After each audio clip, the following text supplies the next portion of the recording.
Hi, everyone. Welcome to another episode of the Work Boss podcast, where we share best practices in the workplace and how you can do things differently.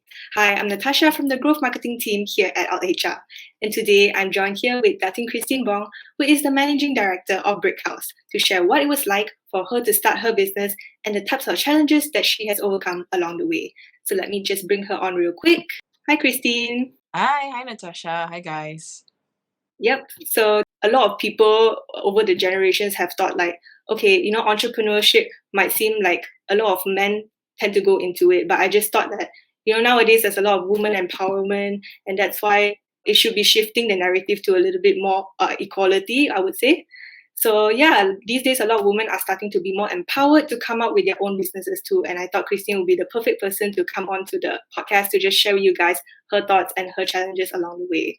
So yeah, I think the first thing we can go into, Christine, is what inspired you to start your own business? It could be a person, a situation, or like a dream that you've always wanted.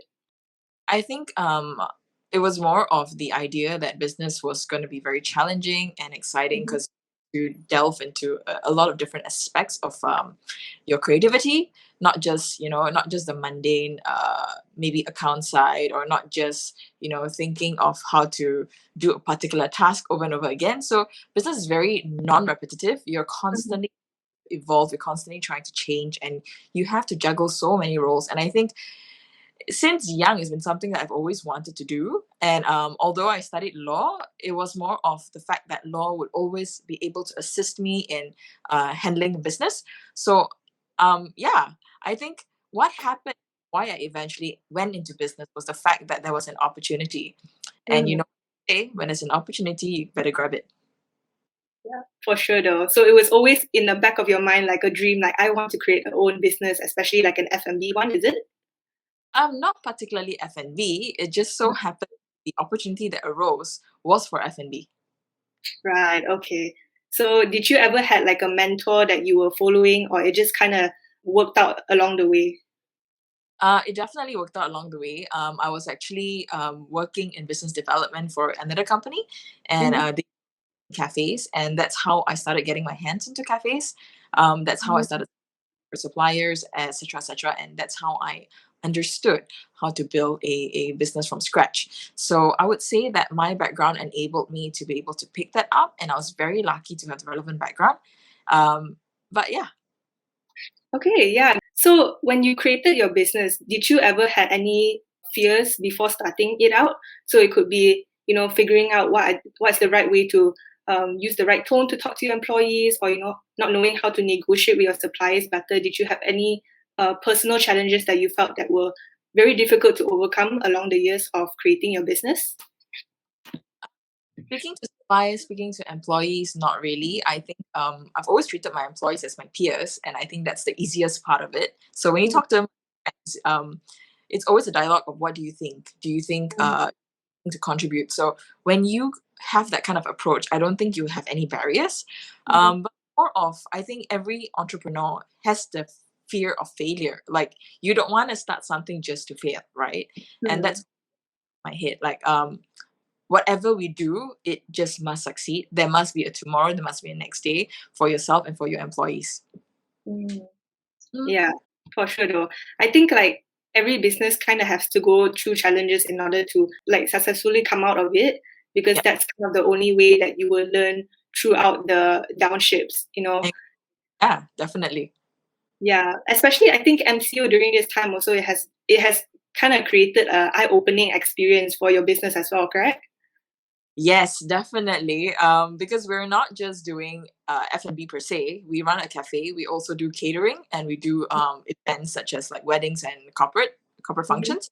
So of course we've been impacted on every single vertical. And the first MCO we pivoted into doing groceries. I'm sure quite a lot of people know that. The second MCO, we were still very much alive and kicking. We did some groceries. We still did events, like people were still inquiring for events. But this current MCO, no one's doing any of that. Everyone's just taking a back seat and chilling, you see. No one wants to run events. So we've got a lot of requests for like, hey, can I postpone till next year, end of next year, etc. And the team is still there. You still have to feed them. You still have to go on. And what has happened, and really interesting, is that within the course of 1 week, the team has relaunched a new brand. And we actually just started today. It's called Elo.kl. Oh, okay. What is it Yeah. about actually? It's a pita delivery service. So it's like fast food but healthy. So it's fresh gourmet pitas delivered to you to your doorstep with infused water as well. Oh, okay. So it's kind of taking like a bad situation and innovating it to something new. Yes, so it's like, yeah, taking the best out of a worst situation and trying to do something good out of it. Interestingly enough, we sold out for today. Oh, that's really good. Yeah, you should try Yeah. it.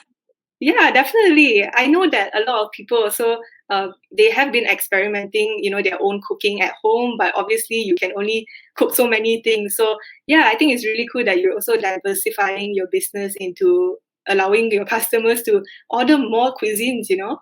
Yeah. Well, we try, and it's interesting to see that the crazy colors and the fun flavors is something that's really working.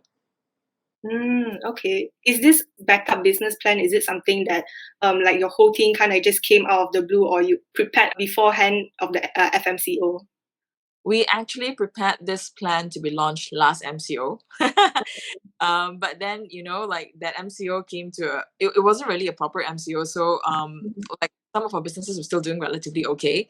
So this Mhm. plan already in the process, but we kind of shelved it for a minute. And then Mhm. when it hit, we kind of like rallied the whole team and we just did photography for 1 week and put together a business plan 2 days ago. And here we are today. Wow, okay, yeah, definitely have to be very on your feet when you have a crisis going on right now. Definitely. Yeah. So what about specific challenge that you faced along the years of creating your business? Has any specific challenge that really stood out to you that you think like, oh, it's a good thing that I went through this because I know how to handle my business better? Well, I would say that there were two very important challenges that I faced in this course of Mhm. business. First one would be when we first started, I was actually with a different partner, not my current partner and husband. Mhm. So back was with a friend, and needless to say, sometimes each of us were given task, and at the end of the day, certain tasks were not met. Mm. So um, making that decision to go into a partnership with a friend or another partner, you have to decide within the first 1-2 months. You will Mm. know if it's going to work or not. And if your gut feeling tells you it's not going to work, just pull out. It's okay. You will find the right partner to go into the right business relationship with, and Mhm. that is paramount to anybody's success. Mm. That's probably one of the first and biggest challenge that I faced. Mhm. The second one would be whenever you think you are hitting a stone wall, or whenever you think that your growth is going to be limited in a particular segment of business or in a direction that you're going, you always have to be open to new opportunities that come your way and new challenges. So Mhm. who we are today was not who we were when we started. We started out as a cafe within a university, and then we operated several more cafes within universities. So at that point, it seemed pretty exciting and we were growing. But after 2 years, it came to bottom line, right? And P&Ls just didn't, they didn't reflect so well. So we started taking on catering just to cover for any of the losses that we made, and that little decision that we made brought us a long, long way. So now catering is our core arm, Mhm. and we don't do university cafes anymore. So yeah, just take the opportunity when it arises and go with the flow. For sure.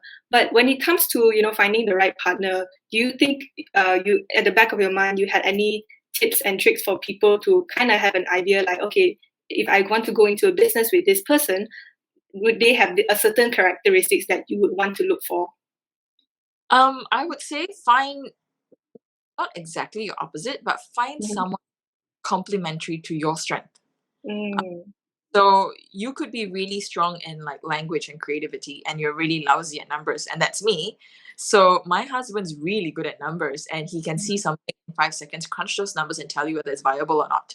Mhm. As well as if you're a go-getter, you need someone who's more down to earth, to just sort of like, hey, have you thought about whether it's gonna work, and Mhm. just run through the whole project together. So you have someone who is really enthusiastic and very certain that, or rather very positive, and to the point that you might be an idealist. You might think that everything's going to go your way, but you'll need someone to bring you back down to earth. And I think that those kind of partnerships work out the best. Don't find someone exactly like you. You're just going to fight. And don't find someone who's the complete opposite of you, because that might not work. So like I said, make sure that you find someone who is going to complement your strength. Yeah, okay, for sure. But like when it comes to, partnerships, sometimes it's inevitable, challenges, conflicts do come about. What do you think is like, in your opinion, the best way to solve this type of conflicts when you and your partner don't see eye to eye? If they are currently your partner and we're talking about like, if you're resolving a large conflict and you cannot find a way to resolve the conflict, my suggestion would be to call it quits, because a partner cannot go on unequal footing, I think, right? Whereas if you are currently in a good working relationship and you're just having a small tiff, then talk it out. Be adults about it. Speak your mind, but speak your mind with having given thought to both sides. So take a step back, evaluate the situation, think about it from the other person's perspective. Do you agree that at certain points that you see value in? And if you don't, well, you better admit that you're wrong. It happens sometimes. Yeah, definitely. Everyone has their own opinion, and sometimes it is difficult to see eye to eye with someone. But I think at the end of the day, if you have a clear goal that both of you want to achieve, I think anything is really possible to work out, no matter how big the conflict is. Yeah, that's exactly true. Yeah. So yeah, I think another one is like, what advice, you would give to someone who would want to start their own business, but they are a little bit afraid because maybe the business that they want to go into is a bit more to them. It's a male dominated industry. So do you have any advice to someone like that? Well, women have been breaking ceilings in every industry across the board in the last and in more so in the last decade or so, right? So I don't think that you should let the fact that it is a male dominated area stop you in your tracks. If you want something, just go for it. Just be certain, just do your due diligence, be wise about this, and once you know that it's gonna work, just do it. Because sometimes women are more intuitive, I feel, about certain things. Men are like, this is how it works, right? And women are like, I feel this is how it works. And sometimes those feelings can bring you a long way. Yeah. And also another thing is, sometimes I feel that, especially if you're in a very male dominated industry, sometimes women might feel a little bit inferior to them. And do you have an advice on how they should really learn to talk to them, whether it's like an investor who is a male person, or like a mentor who's a male person? Do you have an advice on how they should talk to them? Okay, hey, I mean business, and you should take me seriously as well, because we should see each other as equal peers. I guess it all comes down to you. If you're I think it's very personal. So if you're going to think that, just because your investor or your partner or the person that you're speaking to is male and therefore more superior to you, naturally be able to command that kind of respect.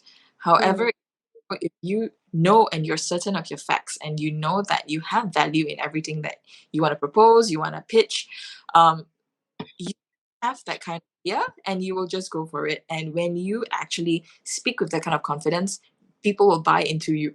You don't have to worry about the fact that they're male or, it's a male dominated industry. You do you. Yeah, I think that's solid advice. But at the end of the day, just execute and do your best, and your work will persevere one way or another. Yep, that's right. And if you think that you're behaving too emotionally, just do a little self-check. So I do it once in a while, and I think definitely matured a lot more than when I sort of started 7 years ago. So right now, whenever I get a tinge of anger, I will breathe, I will reflect, I won't respond. I'll take about or half an hour or as long as I need, and then I'll again with whoever I need to. So when you choose to do that, your answers are a lot more mature, your thinking is a lot more reasonable. And that women's side of us, which tends to be a bit emotional, can be held back in check. Yeah. Definitely. So yeah, I think that's pretty much all the questions that we have for this episode. If you guys are interested to catch more of us and all the things that we talk about being a boss at work, definitely keep a lookout for the next episode. And thank you so much, Christine, for coming back on the Work podcast. All right, thank you. See you guys. Bye. Bye.